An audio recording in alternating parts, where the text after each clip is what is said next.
Nocturna, mas no funesta. De noche mi pluma escribe. Pues para dar alabanzas, Hora de laudes elige. valiente amor contra el suyo hace, con dulces ardides, Que para daros un día, a mí una noche me quite. Hola, yo soy Sofi. Y yo soy Bren. Y este es nuestro podcast donde vamos a charlar sobre nuestras autoras favoritas. Su vida, su obra y qué las hace tan especiales. Sean bienvenidas a Nocturnas, mas no funestas. Hoy vamos a hablar de Lorrie Moore, particularmente nos vamos a centrar en algunos cuentos de su libro Self-Help o Autoayuda. Su nombre verdadero es Mary Lorena Moore, apodada Lorrie por su familia. Nace en Glen Falls, en Nueva York. Ella comenta que viene de una familia excéntrica que todas las noches después de comer leían un fragmento del Nuevo Testamento. Y la gente le pregunta si era así como forma de adoctrinamiento y ella dice que no, que a los papás les gustaba leer el Nuevo Testamento como si fuera literatura, entonces todas las noches leían un poco de eso. Fue a la Universidad de St. Lawrence y ganó su primer concurso literario con el cuento Cherries, que se publicó en la revista Seventeen, la revista para adolescentes que todavía sigue saliendo. Se mudó a Manhattan, donde trabajó como asistente legal por 2 años y mientras trabajaba allí comenzó a publicar en revistas como el Paris Review y The New Yorker. En 1980 se inscribe al programa de maestría en artes en la Universidad de Cornell, que es una universidad muy prestigiosa de Estados Unidos, y dato de color, ahí estudió Kurt Vonnegut. Como influencias, ella señala que en general leyó muchas mujeres cuentistas y a autoras en particular como Margaret Atwood y Alice Munro, y una influencia que a mí me resultó llamativa fue Manuel Puig. Dijo que se leía mucho en el momento en que ella estaba en la maestría, que fue en 1980, así que pensemos que era muy cercana al momento de producción de Manuel Puig. Y ella, quería escribir historias donde las mujeres fueran centrales, porque decía que leía muchos textos donde la mujer estaba siempre en un rol secundario respecto al varón y que ella quería poner el foco en la experiencia de la mujer. Gracias a su profesora Alison Lurie, entró en contacto con la agente Melanie Jackson y pudo vender su colección Self-Help, de la que vamos a hablar hoy. Esta colección consiste en cuentos que formaban parte de su tesis, eso nos pareció que era súper original. No sé si se acordaba de Rosalía, de hecho. Rosalía, su disco El Mal Querer, fue cual. su tesis para graduarse del conservatorio. Uh-huh. Y acá con Lorrie pasó lo mismo. Self-Help se publicó en 1985. Lorrie pertenece a la Academia Estadounidense de las Artes y las Letras. Tiene publicados distintos libros de cuentos, 6 para ser precisos, 3 novelas, un libro para niñez y un libro de no ficción que se llama A ver qué se puede hacer, en el que escribió distintas reseñas y crítica literaria. Sus obras más conocidas son El Hospital de Ranas, una novela que recomiendo mucho, una novela preciosa. Exacto. Anagramas y Pájaros de América, que es su más reciente, si no me equivoco, ¿no? Uh-huh. Con este último libro fue finalista del National Book Critics Circle Award y, además de tener una extensa carrera como escritora, fue profesora de la Universidad de Wisconsin-Madison, donde enseñó escritura creativa por 30 años y luego pasó a la Universidad Vanderbilt. También enseñó en Cornell, en la Universidad de Michigan, en Princeton y en NYU, que es la Universidad de Nueva York, muy reconocida. Y nos pareció como que estaba bueno traer este dato de la escritura creativa porque acá en Argentina a veces está como un poco en el círculo esta cosa de no se puede enseñar a escribir. Y de hecho, nosotras que venimos de la facu es como que cuesta, ¿no?, encontrar un espacio para la escritura creativa o ese espacio es muy reciente y que Lorrie haya dedicado tanto tiempo de su vida para enseñarlo y que mismo este libro del que vamos a charlar hoy forme parte de su tesis, demuestra que es como que sí se puede, ¿no? Que por lo menos vale la pena como... Sí, tal cual. En Estados Unidos como que hay mucha tradición de lo que es la escritura creativa en instituciones. Uh-huh. De hecho, en muchísimas facultades se enseña lo que es escritura creativa. Y acá en Argentina por ahí no está tan institucionalizado. De hecho, nosotros estudiamos letras en la Universidad de Buenos Aires y ahí no hay una materia siquiera que sea escritura creativa. Por ahí cada tanto hay algún seminario, pero no es algo que esté fijo. Y por ahí en otras universidades como la UNA está la carrera de escritura, pero son muy pocas las que ofrecen realmente en condición universitaria una carrera en escritura creativa. Nos pareció interesante porque acá en Argentina sí hay muchos talleres literarios, sobre todo ahora con la pandemia creo que se pudieron hacer muchos de manera virtual y que mucha gente se está animando a escribir gracias a ello. Así que queríamos traer el debate y si alguien quiere dejarnos en los comentarios su experiencia con esto, porque hay como una tensión entre la gente que señala que el arte no se enseña, que no se puede enseñar a escribir, y gente que dice, no, mira, con saber leer no te basta, tenés que practicar y esforzarte para poder escribir bien. Sí, además a mí me sorprendió, bueno, ahora en un ratito lo vamos a charlar cuando estemos hablando particularmente de ese texto, pero que también parece como que en Estados Unidos la escritura creativa se toma como opcional, por ejemplo, si uno está estudiando otra carrera y dice como, bueno, voy a acreditar esta materia porque pinta, básicamente, y como que es un espacio de creatividad que me parece que está bueno y es necesario. Obviamente que Lorri, me imagino que se ocupó de como una cuestión más técnica para los estudiantes de escritura creativa, pero tenerlo en cuenta como un espacio más amplio en otras carreras me parece que estaría bueno, ¿no? Que simplemente acá. Sí, en general en la escritura creo que no se le da mucha bola a nivel universitario y estaría bueno no solo, digamos, escritura creativa, que estaría buenísimo porque todos necesitamos un espacio creativo cada tanto, pero también, digamos, lo que es perfeccionar la escritura, que en muchas carreras no se lo trata y después la gente no sabe cómo comunicarse, incluso dentro de su propio ámbito. Entonces, bueno, estaría bueno que se implemente en varios niveles. Sí, así que si estudian ingeniería y piensan, a mí me vendría bien un taller de escritura creativa, nos pueden dejar en los comentarios, estaría bueno. Y la verdad es que cuando empezamos a preparar este podcast nos dimos cuenta de que no hay mucha información biográfica de Lorri Moore porque está viva y nadie se ocupó de escribirle una biografía. Así que lo que hicimos fue traerles algunas citas de entrevistas que nos parecieron interesantes para debatir sus posturas y para plantear algunas problemáticas. Una de las citas dice así: la censura es un silencio impuesto por el gobierno. La corrección política es una simple cortesía.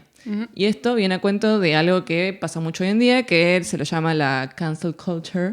O sea, la cultura está del cancelamiento, como de, bueno, alguien hace algo malo, chao, no existís, no vamos a consumir nunca más tu arte, tu carrera se murió, chao. Digamos, es interesante esto que plantea porque en respuesta a la gente siendo, entre comillas, cancelada, hay muchos que dicen como, ay, no se puede decir nada hoy en día.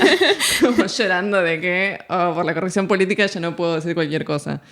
Y bueno, esto que dice ella es como, bueno, la censura es un silencio impuesto por el gobierno. O sea, la censura es algo muy puntual y formal y que pasa solamente en ciertas sociedades muy totalitarias. Exacto. Lo que es la corrección política va por otro lado, ¿no? Sí, como pensar un poco, a ver, me parece como que en la sociedad uno tiende mucho a decir siempre es un extremo o el otro y como que es tan simple como buscar el punto medio, ¿no? O sea, ella lo que está diciendo es, tranquilízate un poquito, que vos podés decir todo lo que vos quieras decir, pero siendo correcto, o sea, sin ofender a nadie, y si tenés algo que ofende para decir, y bancátela.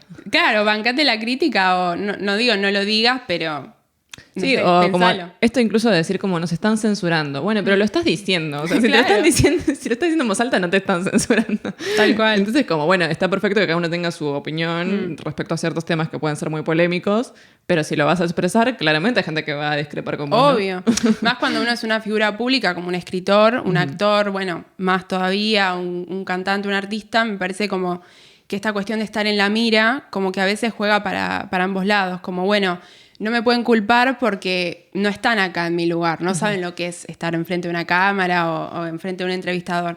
Pero bueno, eso no avala que uno pueda decir cualquier cosa o escribir cualquier cosa.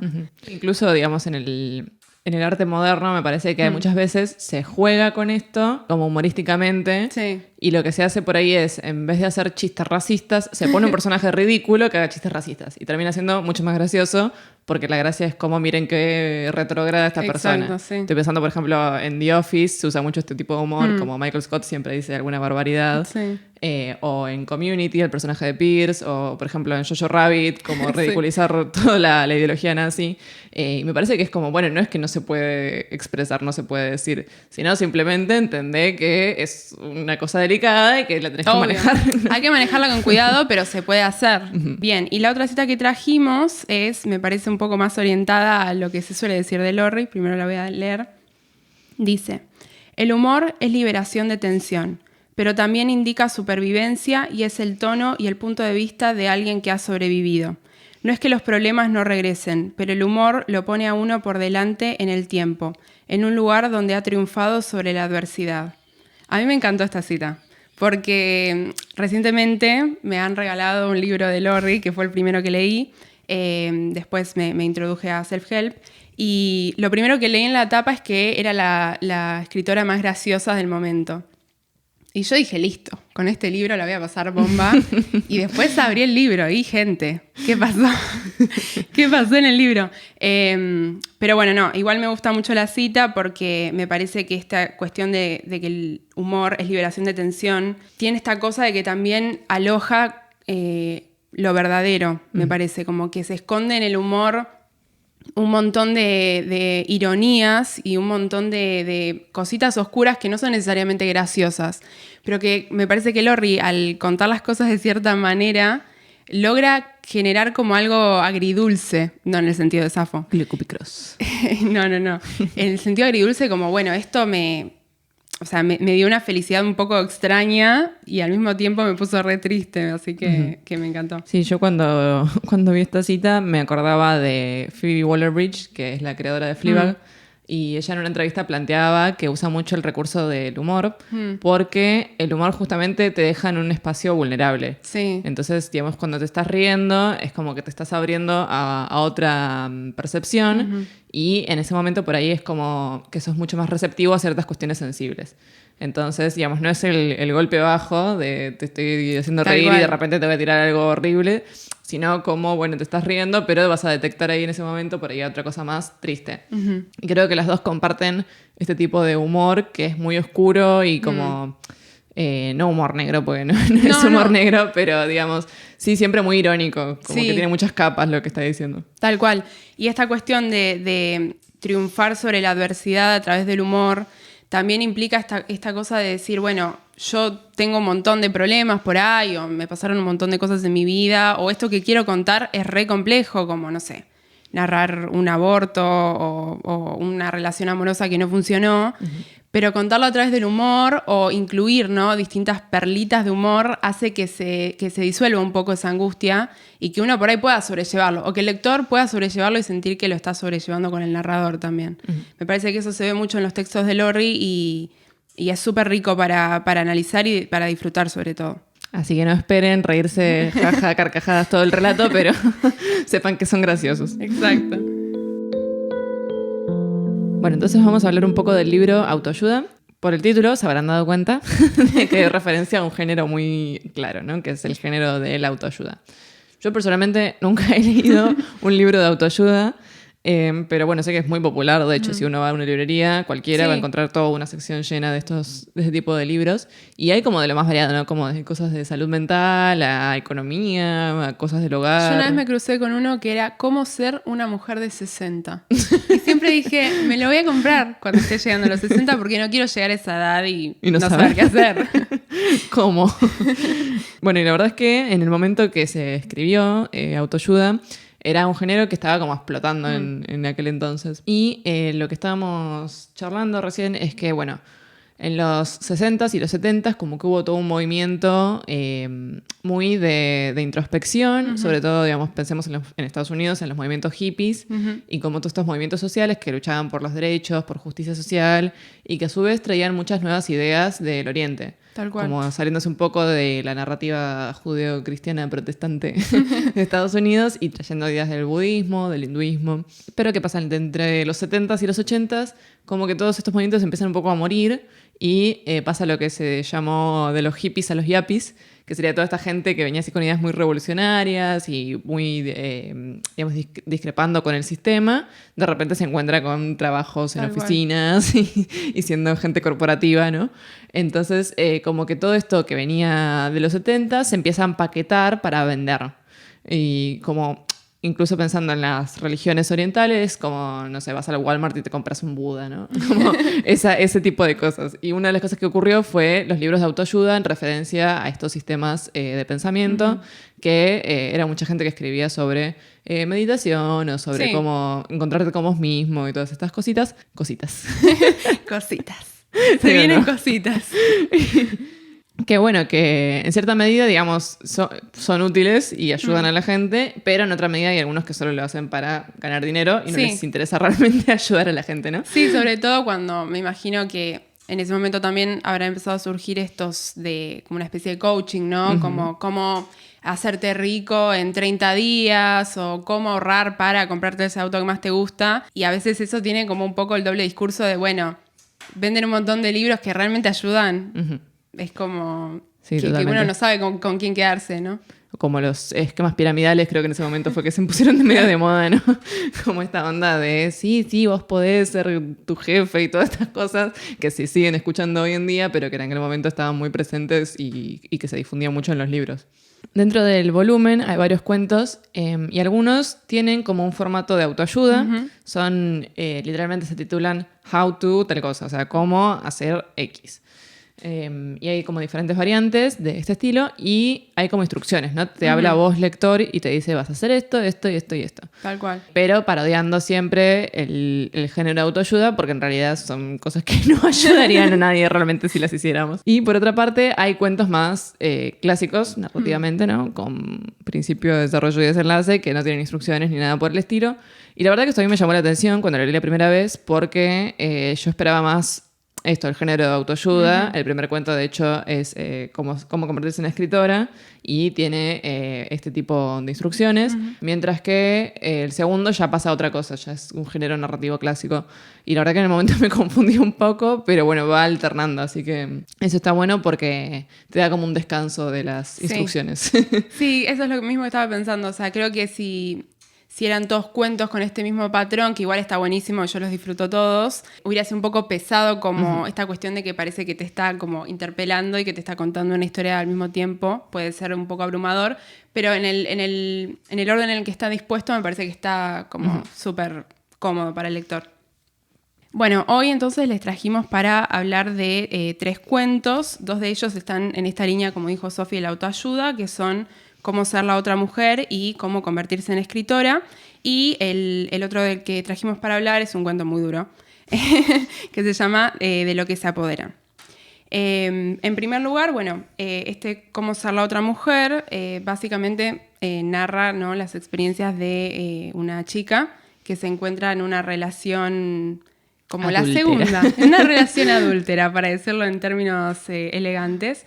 Es la típica segunda, ¿no? Entonces nos va narrando con esta ironía cómo ser la otra mujer. Lo primero que nos llamó la atención es que el cuento en inglés se titula How to be Another Woman, pero no Another Woman, sino An Other Woman. Y creo que esto nos da como distintas posibilidades, ¿no? Porque en general en inglés se usa esta expresión de the other woman o another woman, y es como que juega un poco con lo que después nos enteramos en el cuento, que es que este hombre en realidad no tenía una esposa, sino muchas mujeres. Entonces, al principio obviamente esto no lo sabemos y por gran parte del cuento no lo sabemos, pero después entendemos el cuento y como que incluya a Lorrie esta ironía en el cuento es como gasp. Sí, claro, porque en realidad, o sea, si uno lo piensa, tendría que decir how to be the other woman, que sería Exacto. cómo ser la otra mujer. Pero lo que ella está diciendo es cómo ser una otra mujer, porque son varias. Y no solo eso, sino que juega con esta idea de convertirse en otra, ¿no? Todo el tiempo ella va a estar como jugando con la Tal idea cual. de que al estar en una relación adúltera, ella no se reconoce a sí misma. Y en general son de difícil traducción los cuentos de Lorrie Moore, los Sí. textos de Lorrie Moore, porque le gusta mucho el juego de palabras. Y otra vez escuchaba a una traductora que contó que, bueno, que a la hora de traducirla tenía muchísimos problemas porque, por ejemplo, algo que hacía era jugar con palabras en francés. Sí. Y que entonces era como, bueno, las traduzco al castellano para el lector, pero no, porque en inglés en realidad no están traducidas. Entonces, bueno, como todo un lío, pobre la gente que tiene que traducir a Lorrie Moore. Sí, yo creo que si tienen la oportunidad de leerlo en el idioma original, está bueno. Igual a mí me pasó también de leerlo y como creo que algunas cosas no las entendí o por ahí me las perdí. Y después cuando lo leí en castellano, es como que tampoco me terminan de cerrar. Es como que ahí hay una cosa que quizá, bueno, el que es experto no tendrá problema. En primer lugar, antes de seguir hablando de que todo este cuento es un dolor constante, básicamente lo primero que reconocemos es que la protagonista, ¿no?, está constantemente siendo consciente de que está haciendo algo malo, ¿no? Porque, bueno, ella sabe desde un principio que este hombre está con otra mujer. Al principio piensa una sola.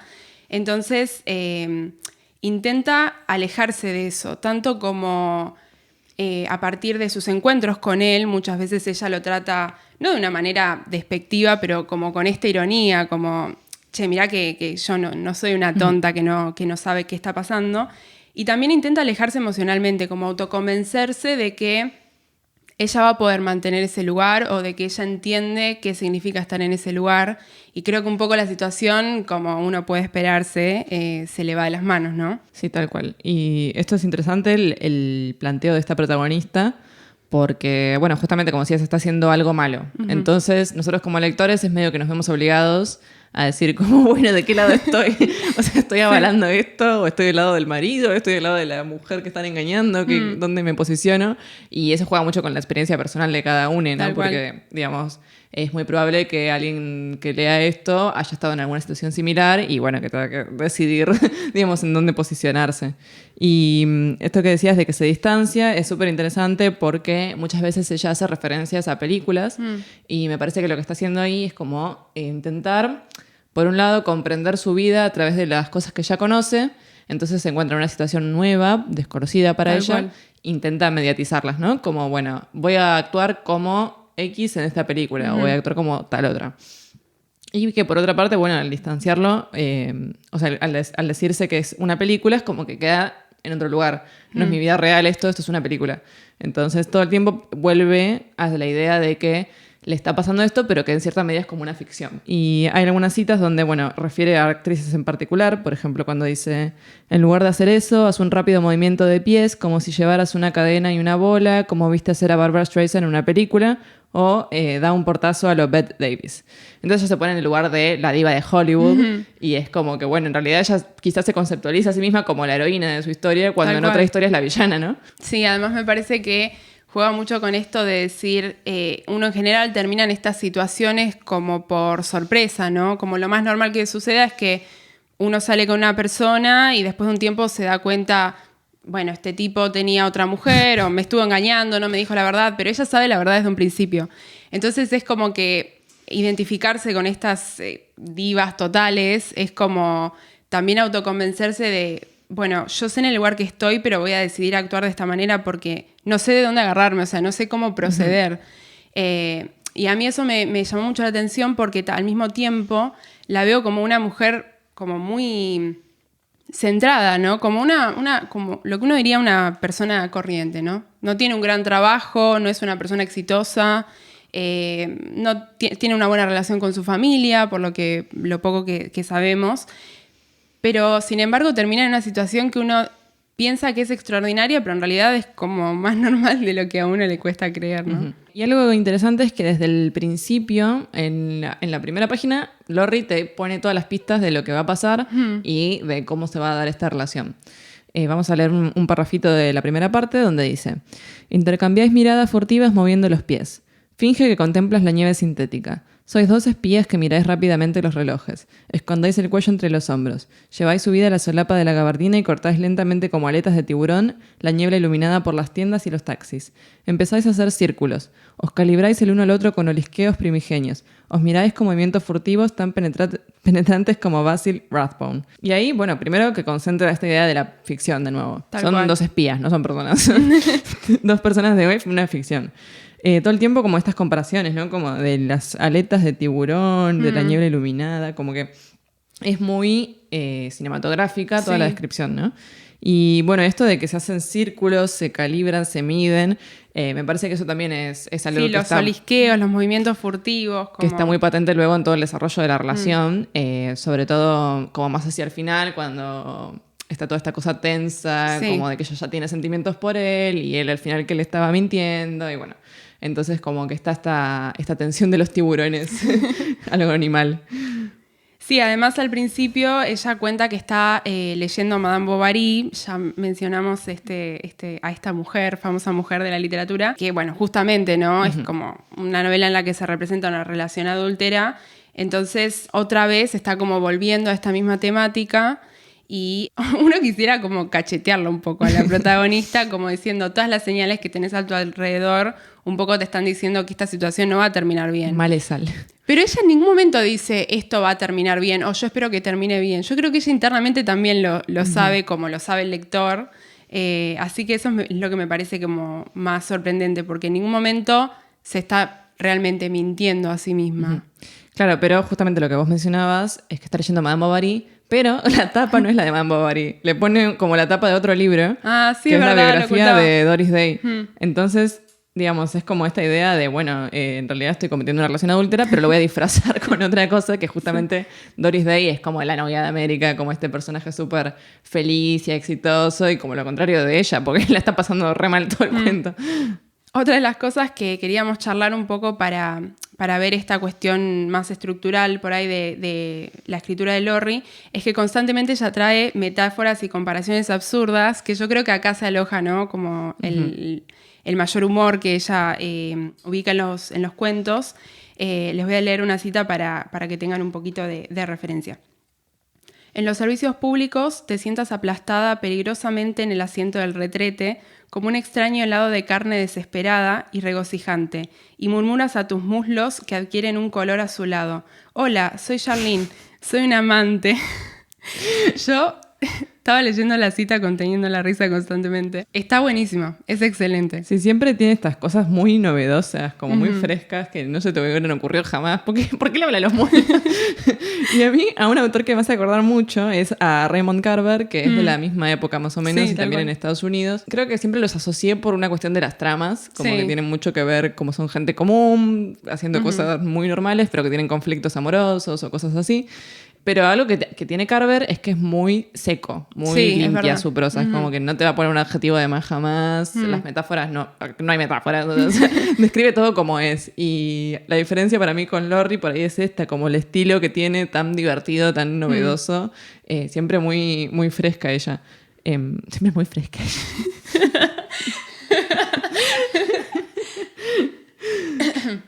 A mí lo que más me gusta es que tiene, por eso también me puse contenta cuando vos me comentaste que ella tenía un libro de niños escrito, porque tiene esta cuestión lúdica, ¿no? Como un poco entre caricaturesca y realmente como uno piensa, ¿cómo se te ocurre esto? O sea, me parece lo más precioso y lo más gracioso y lo más triste al mismo tiempo que leí.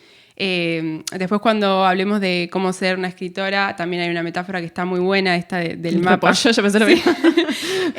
Así que está muy buena porque me parece que no necesariamente como que aliviana la lectura, porque no deja de estar entrometido en una historia muy triste, pero un poco te da una especie de respiro, como, bueno, lo que hacemos todos, chicos, o sea, pasamos por un momento malo y lo menos que podemos hacer es intentar reírnos un poco de nuestra propia desgracia. Y lo último que queríamos señalar es cómo el relato se va como en cierta medida contaminando por la otra mujer. Porque, digamos, desde el punto de vista de la narradora, la otra sería la esposa, que al final no era la esposa, eran muchas novias que tenía por ahí.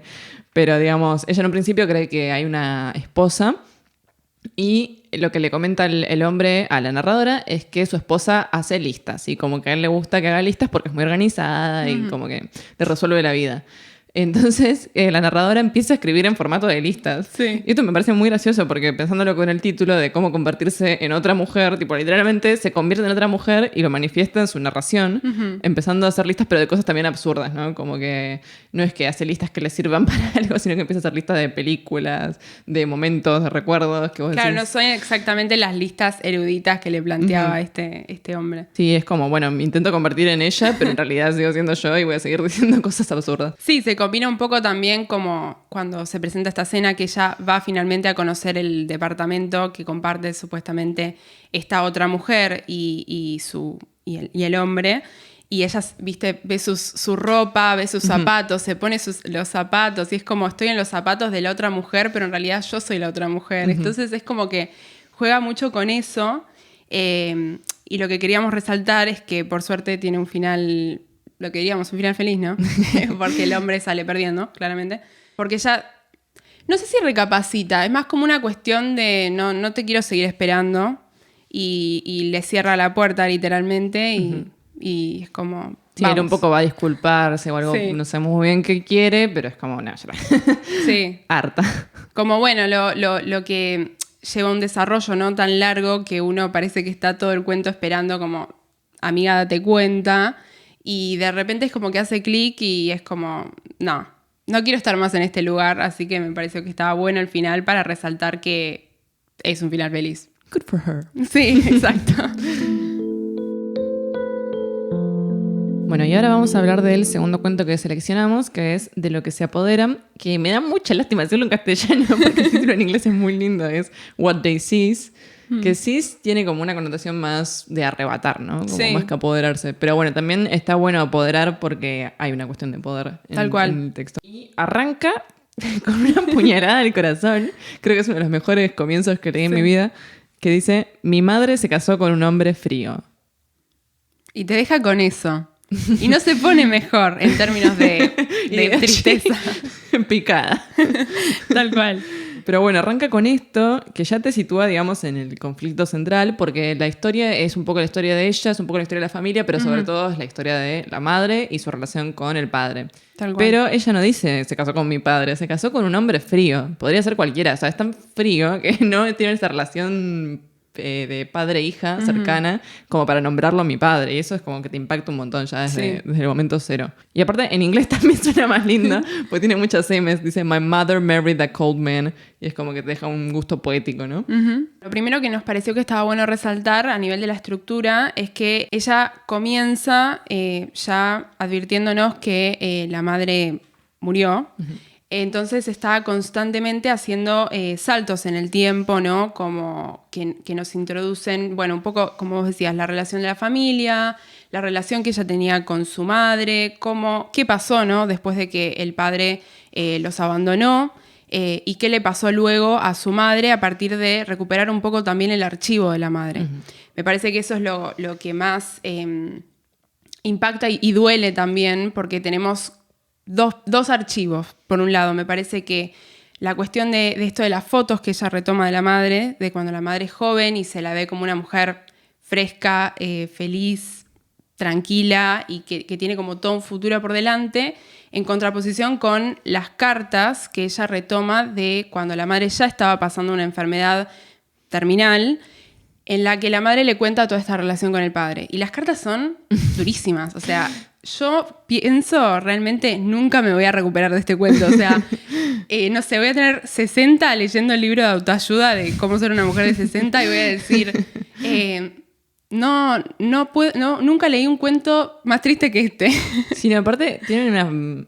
como siempre se dice que en las novelas se concentran en los personajes y en los cuentos se concentran en la trama. Tal cual. Pero este es un cuento que como que los personajes se te van a quedar siempre grabados porque el perfil que hace del padre o de la madre es tipo sublime. Sí, y todas las etapas de una familia, o sea, realmente las etapas de cómo una familia fue, por qué dejó de ser, todas las trabas que hubo en el medio y cómo terminó en o sea, una angustia total. O sea, no hay etapa feliz, porque la etapa que ella recuerda como más tranquila, en la que, por ejemplo, cuenta estas cuestiones de que el padre jugaba un poco con ellos, o sea, nunca en relación con la madre, pero sí con ella y con su hermano. Después se da cuenta que está teñida por estas peleas, por los intentos de suicidio de la madre. Entonces es como muy pesado, ¿no?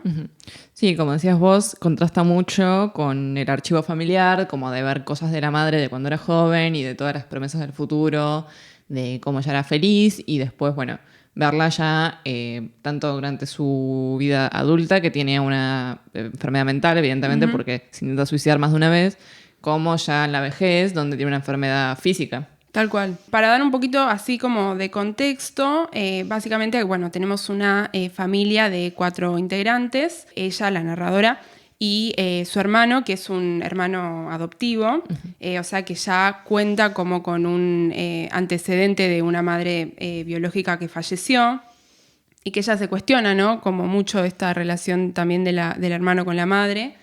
Después tenemos a esta madre que en principio es alegre, ¿no? Los quiere, está presente. Y después tenemos al padre que es actor. Es actor y tiene como una especie de doble vida con su profesión, ¿no? Porque es como que cuando está en el escenario actuando es un hombre súper simpático, con su equipo, todo. Y cuando está en la casa es este hombre frío, ¿no? Que denota esta autoridad y que parece que no va a encontrar nunca punto de conciliación con la madre, ¿no? Sí, a mí me recordó muchísimo a la historia de Fun Home de Alison Bechdel, que, bueno, en otro momento ya hablaremos más de ella, pero la historia es muy, muy similar al punto de que también hay un padre así muy autoritario, muy frío con la madre y con los hijos, y como que hay toda una relación muy tensa. Y bueno, en el caso de Fan Home es como que tiene una explicación, o sea, entre comillas, porque tampoco podemos atribuirle todo esto, pero que es que el padre era homosexual y bueno, y formó una familia por mandatos de la época de que tenían que casarse, tener hijos, y etcétera.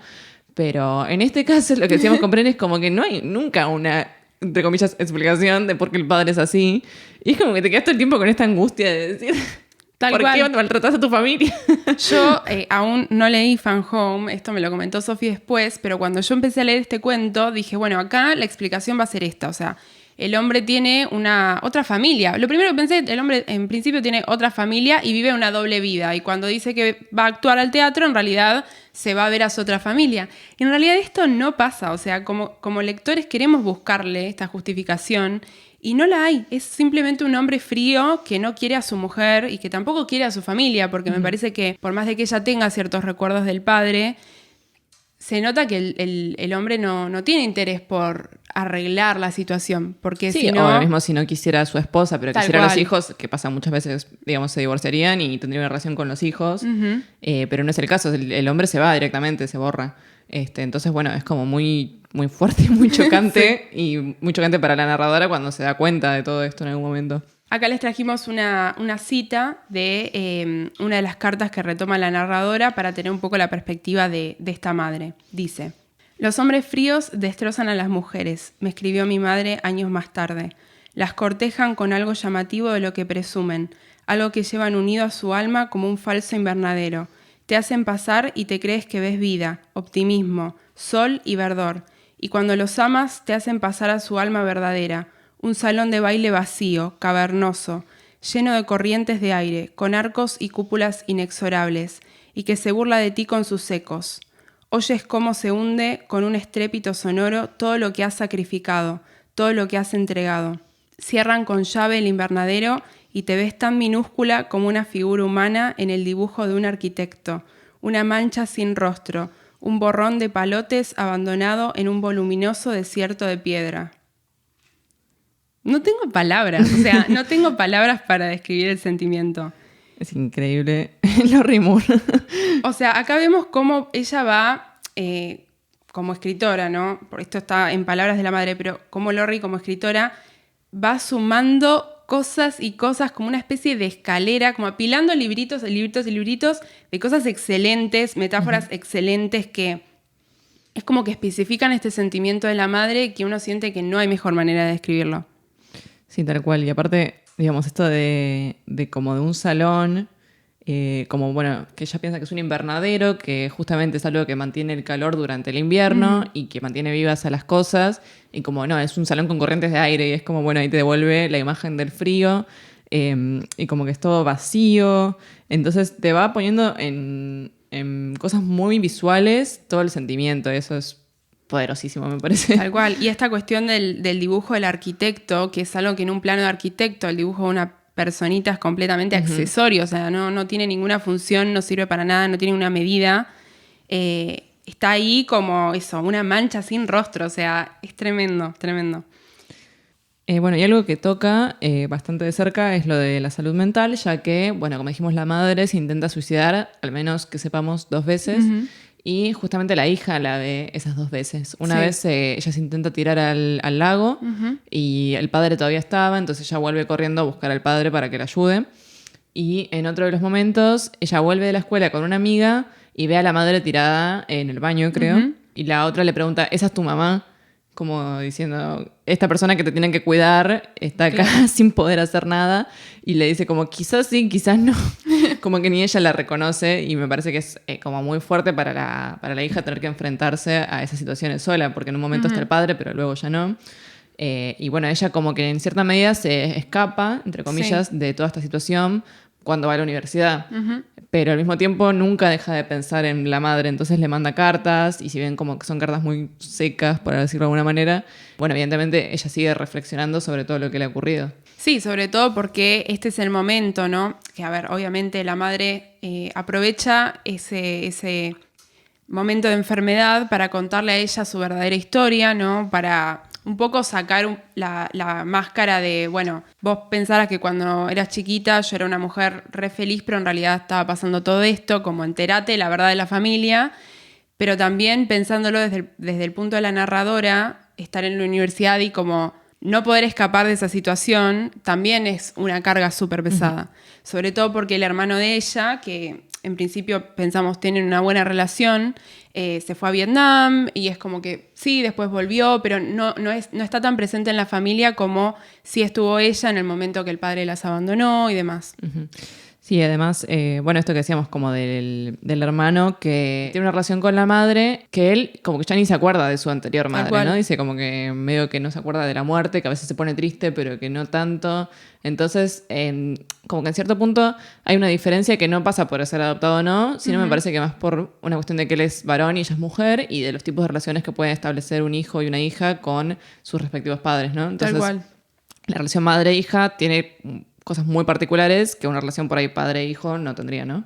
Uh-huh. Y también un poco sentís que a James como que le robaron esa experiencia de la relación padre-hijo porque el tipo se borró. Tal cual.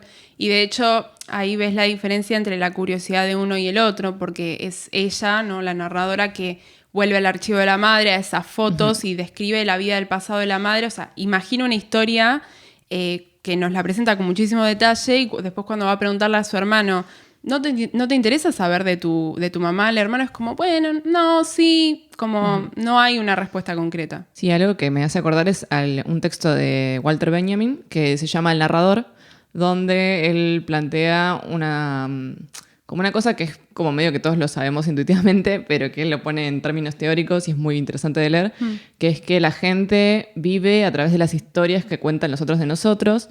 Y entonces como, por ejemplo, como hay que recordar eventos traumáticos, como la Segunda Guerra Mundial, hay que contar las experiencias a los hijos y a los nietos para que esas historias sigan viviendo y se sigan recordando. Entonces, esta cosa que hace la madre, que es, bueno, te voy a contar mi perspectiva de los hechos de mi vida, y ella que nos lo cuenta a nosotros, ¿no? Entonces ahora la madre vive en el relato de la hija y todos nosotros, por más que sea una persona ficticia, nos vamos a acordar siempre de esta historia de la madre. Sí, nos vamos a acordar de su pasado, de sus fotos, de sus cartas que están transcriptas literalmente. Uh-huh. Así que sí, es súper rica esa cuestión del archivo.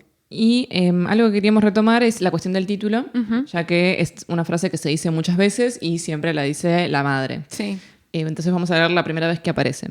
Vimos 2 veces aves muertas que el agua había llevado a la orilla y nos detuvimos a observar sus cadáveres empapados, sus ojos ya llenos de bichos negros y pequeños. Se apoderan de lo que es hermoso, comentó mi madre. Mi abuela lo solía decir. Y esto ya lo repite en muchas ocasiones, uh-huh, en circunstancias como muy distintas, sí, ¿no? Como que lo dice de unas latas de pintura. Como que acá impacta mucho porque justo son 2 aves muertas. Y sí, es como, pero en otros momentos lo dice así como al pasar casi. Y es interesante porque, bueno, por un lado nos remite a la cuestión de la muerte, uh-huh, que es algo que está muy presente en el texto porque la madre se está muriendo desde el principio, uh-huh, o es más, creo que ya está muerta cuando arranca. Sí. Entonces, bueno, se apoderan de lo que es hermoso. Por un lado es esto, es algo inevitable de la vida, todo perece eventualmente, y incluso la madre, que fue un momento una persona tan llena de vida, uh-huh, va a tener que fallecer. Pero, bueno, por el otro lado es esta cuestión de lo que se apoderan cuando, digamos, lo que te quitan, alguien como el marido que, uh-huh, le quitó como la risa, las ganas de vivir. La vida, básicamente. Digamos, literalmente se quiso suicidar. Entonces es muy fuerte como esta idea de se apoderan de lo que es hermoso si lo pensamos en esta dicotomía de el varón y la mujer en este caso. A mí lo que me llamó la atención, me olvidé de comentarte el otro día, pero lo puedo decir ahora, es que ella dice que la madre lo comentó, pero que la madre dice que la abuela lo decía. Uh-huh. Y me parece que ahí hay una cadena, ¿no?, entre la abuela, la madre y ella y la narradora. Y me parece que eso hace todavía más angustiante por ahí el desarrollo, porque bueno, nosotros no sabemos mucho en realidad de la vida personal de la narradora, más que bueno, esta historia familiar y que fue a la universidad, pero no sabemos si se va a casar, tiene pareja o qué va a hacer de su vida. Entonces, pensar en la posibilidad de que a la narradora le pase lo mismo o que aparezca algo que también le drene la energía, la vida, la gana de vivir, todo, es tremendo, ¿no? Uh-huh. Otra de las cosas que aparece en la narración es el tema del artificio. En un momento se dice que el padre hacía trucos de magia. y justamente ella no quería saber cómo los hacía porque iba a perder todo el misterio que tiene ir a ver un mago, ¿no? O sea, nosotros no queremos ver a ese tipo enmascarado que mostraba los trucos, queremos ver a Chris Angel desmembrando a una persona. No voy a preguntar cómo lo hizo.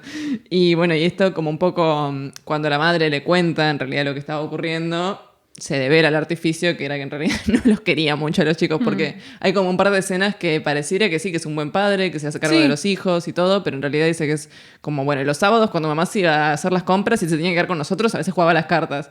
Que es como, bueno, sí está bien, claro, pero es lo mínimo y básico, ¿no? Como... Sí, la vara está bajísima. Claro. Y algo que nosotros nos preguntamos, y se lo dejamos acá para debatir, es ¿por qué los hombres son fríos? Porque algo que nos llama la atención es como, bueno, es el personaje del varón, del marido del padre, que es este hombre frío, pero no es el único caso que conocemos. De hecho, cuando la madre lo dice como generalizando, como los hombres fríos te hacen tal esto, tal otra. Nosotros lo pensamos desde el punto de vista de cómo somos socializados y cómo por ahí a las mujeres se les incita o se les permite demostrar muchas más emociones que a los varones, con esto de que, bueno, si llorás, sos puto. Boys don't cry, como dice la canción.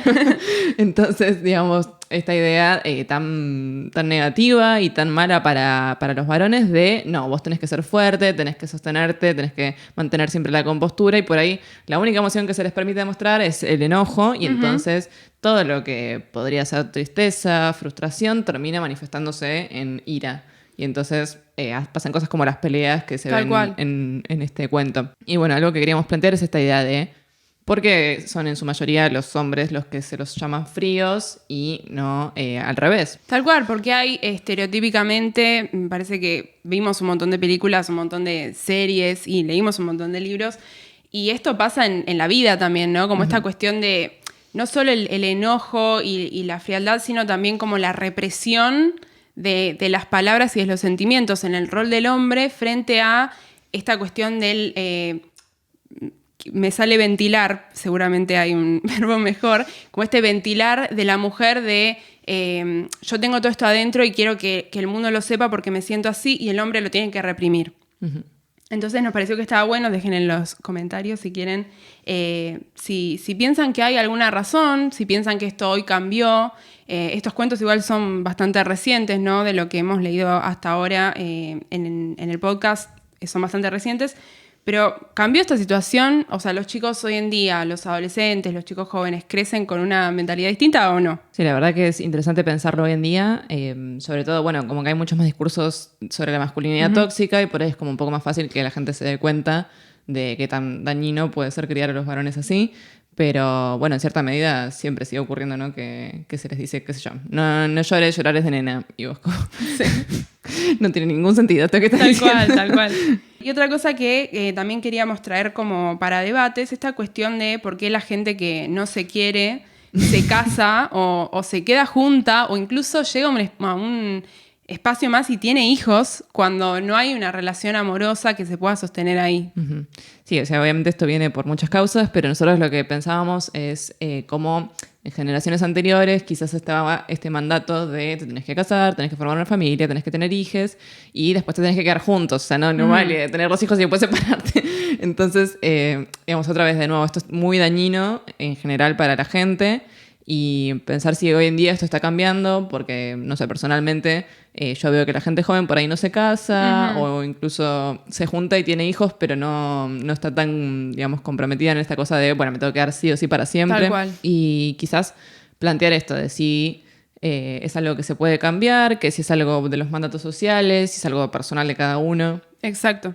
Y por último, lo que queríamos traer es una cita preciosa que reflexiona un poco sobre el rol de las madres y las hijas, y que juega con el título, con esto de, bueno, de lo que se apoderan, en el sentido de lo que se muere y tiene que morir sí o sí. La cita dice: aquí una serie de imágenes de madres e hijas que intercambian sus puestos. Bueno. Aquí una serie de imágenes de madres e hijas que intercambian sus puestos. Mujeres que intercambian sus puestos para cuidarse unas a otras. Tú, la hija, tú te conviertes en la madre, la eres, y ella en la hija, raptada y arrastrada al infierno, y vagas por el mundo para encontrarla, para llorarla, dejando que los árboles y los granos se marchiten, sin paz, no están en paz. Fuerte. Pero bueno, es una cita muy linda, donde ella agarra unas imágenes mitológicas, que sería Ceres, que también se conoce como Demeter, que es la diosa de la fertilidad, y su hija, que es Perséfone, que la es este mito reconocida. de que Hades, bueno, la rapta durante el invierno y el otoño, y por eso no florecen las cosas en la tierra, y bueno, vuelve durante la primavera y el verano. Y es una cita hermosa porque justamente ellas como que se intercambian los roles, porque digamos, cuando una va al infierno tiene que después subir. Y bueno, y la cita remite a la idea también de que los padres en algún momento van a ser cuidados por les hijes, y de cómo, también empezando más específicamente en la relación madre-hija, de cómo muchas veces es la mujer la que tiene este rol de cuidadora, ¿no? Sí, tal cual, y esto lo vemos claramente en el cuento porque hay distintas etapas en las que ella, desde esta escena que vos mencionaste, que encuentra a la madre en el baño tirada en su segundo intento de suicidio, después empieza una seguidilla de momentos en las que es ella la que se hace responsable de la madre, por estas cuestiones que nombrábamos del hermano, que no está necesariamente como culpable en el cuento, al menos no sentí que estaba planteado así, pero sí es ella un poco la que se termina haciendo cargo de toda esta situación, recibiendo toda la información, las cartas de la madre, cuidándola en sus últimos momentos, teniendo un poco de arrepentimiento también por haberse ido a la universidad y demás. Entonces me parece que es un vínculo muy fuerte y que en este caso, con todo lo que sucedió en la familia, es el doble, el triple de fuerte, ¿no? Bueno, y finalmente vamos a hablar de cómo convertirse en escritora. Como les decíamos, este está más en relación, ¿no?, con el primero, con esta estructura de autoayuda. Básicamente acá tenemos el recorrido de una chica que desde que es muy, muy joven escribe y quiere convertirse en escritora, ¿no? O al menos tiene este deseo, y de alguna manera lo que recibe de su entorno es como negativas constantes que le hacen desviarse un poco de su camino, pero incluso cuando lo encuentra, tampoco se puede llegar a convencer, ¿no? Uh-huh. Este es mucho más gracioso que el sí, que por suerte. Así que no va a haber muertes, por favor. Una cosa que nos llamó la atención es que cuando estábamos buscando el texto en castellano, lo encontramos en una página que decía el ensayo de Lorrie Moore, cómo convertirse en escritora. Y nosotros quedamos como, porque está dentro del libro de autoayuda, ¿no? Claro. Que son ficciones. Es ficcional, tal cual. Y entonces, bueno, esta idea del ensayo nos pareció interesante porque en sí, digamos, todos los narradores de autoayuda es como que podrían llegar a ser Lorrie Moore, sí, pero nunca sabemos si son o no Lorrie Moore. No, y además esta cuestión de que en realidad no nos está dando tips reales. No es que, por favor, no vayan a leer este cuento pensando que si lo leen se van a convertir en escritores, porque no es que tenemos realmente pautas para seguir, o que ni siquiera tenemos una historia de comienzo de no escritora y final de escritora, porque como vemos en el final, ella no llega a convencerse ni siquiera a sí misma. Uh-huh. Si quieren, podemos pensar como esperanza que la narradora es Lorrie, que ahora publicó libros y es súper exitosa y una docente excelente, pero no nos enseña nada. Uh-huh. Y esto como del ensayo también, porque, digamos, si uno piensa en el ensayo es como un discurrir sobre un tema. Sí. Y por ahí acá es como que no sé si llega a algo, no hay una introducción, una conclusión. Pero bueno, es un texto muy interesante, por más de que no nos enseñe realmente cómo ser escritores. Algo desde lo que parte es que, bueno, que ella, la narradora, quiere escribir cuentos, entonces empieza a escribir, pero que tiene siempre el mismo problema, y es que escribe cuentos muy como muy terribles, en el sentido de que siempre muere gente, sí, pero no muere gente como la madre de lo que se apodera, que es una historia muy trágica y muy bella. Mueren tipo arrollados por un camión, explota la casa. Y me parece que es algo re común cuando empiezas a escribir, de no saber qué hacer con los personajes. Entonces, bueno, ya hasta que se mueran, no me sirven más. Que se mueran y ocupen espacio de descripción morbosa, así puedo lucirme con escenas feas de mis pesadillas.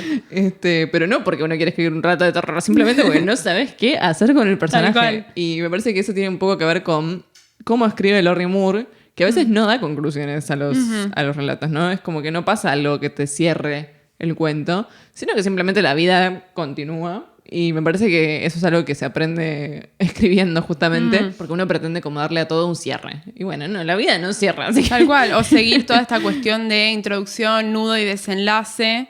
Y muchas veces como esta cuestión normativa, ¿no?, que se le plantea al escritor, Y es como, bueno, si no se te ocurre una introducción, ¿querés que todo el cuento sea introducción? ¿A quién le importa? O sea, ¿por qué hay que seguir una regla? Porque ¿quién lo dijo? Julio Cortázar, bueno, pero a ver, ¿no? Se puede como innovar también. Bueno, y esto justamente que ella escriba estos cuentos produce que la gente la entienda como una perturbada mentalmente, Exacto. ¿no? Porque- A mí me encanta cuando, porque en muchas ocasiones ella comparte, o sea, realmente tiene la intención de compartir su escritura con la gente que quiere, como por ejemplo su mamá o su compañera de cuarto en la universidad, y ni siquiera... A ver, no es que le dicen no me gusta o bueno, intentá tal cosa. Literalmente no le contestan. A mí me tengo grabada una escena, creo que se relaciona con un trauma de mi infancia, por eso será que me quedó grabada, que ella le lee algo a la madre y la madre le dice, ¿por qué no pones los platos en el lavavajillas?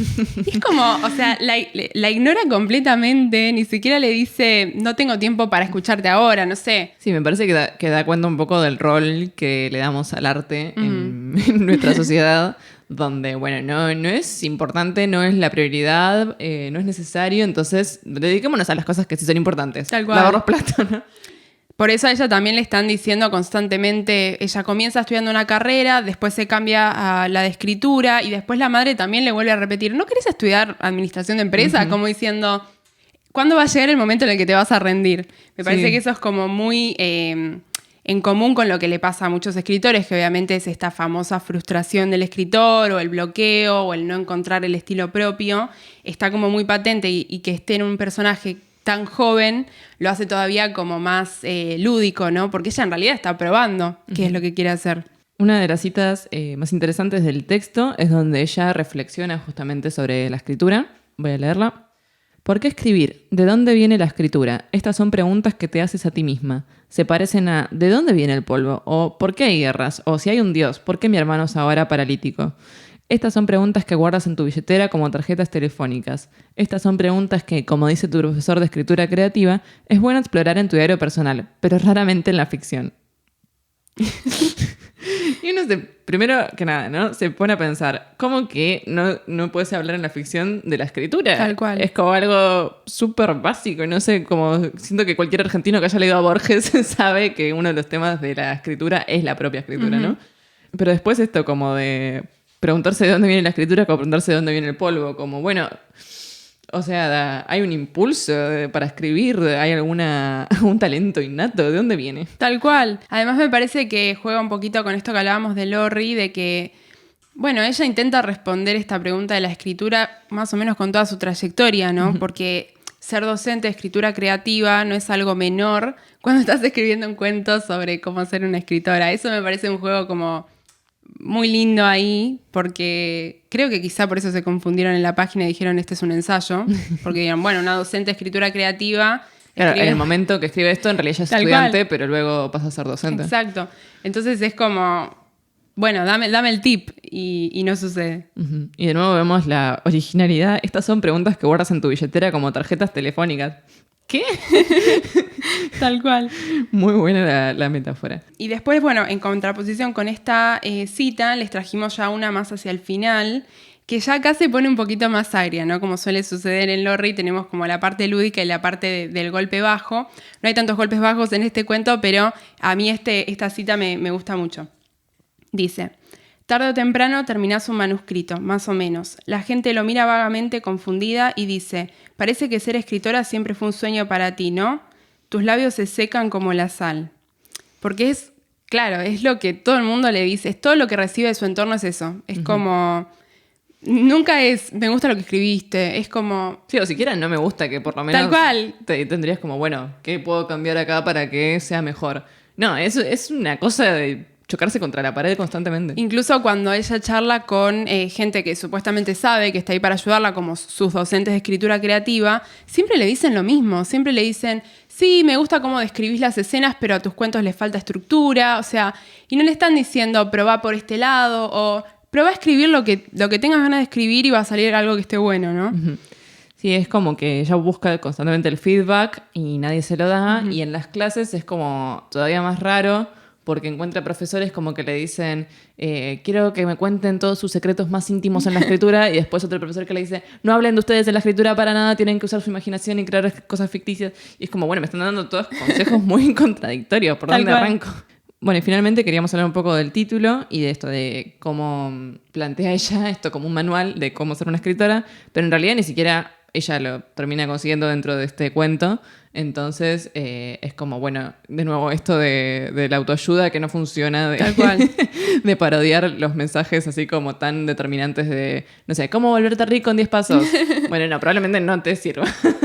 Lo bueno es que termina como una especie de narración abierta, ¿no? Porque a ella le siguen preguntando sobre la escritura en su vida. Si no recuerdo mal, termina como una escena en una especie de cita, ¿no? Que le preguntan sobre escribir y ella no tiene una respuesta, pero la cuestión queda ahí abierta, como no sabemos qué va a pasar con ese personaje si lo pensamos como personaje y si no, como decíamos antes, si lo pensamos como Lorri, imaginamos que, bueno, que finalmente encontró su camino o que publicó y escribió sin importar lo que le digan los demás y llegó a ser algo súper original porque al fin y al cabo es lo que cuenta, ¿no? Sí, de hecho, bueno, hay muchas escritoras que terminan teniendo éxito mucho más de grandes.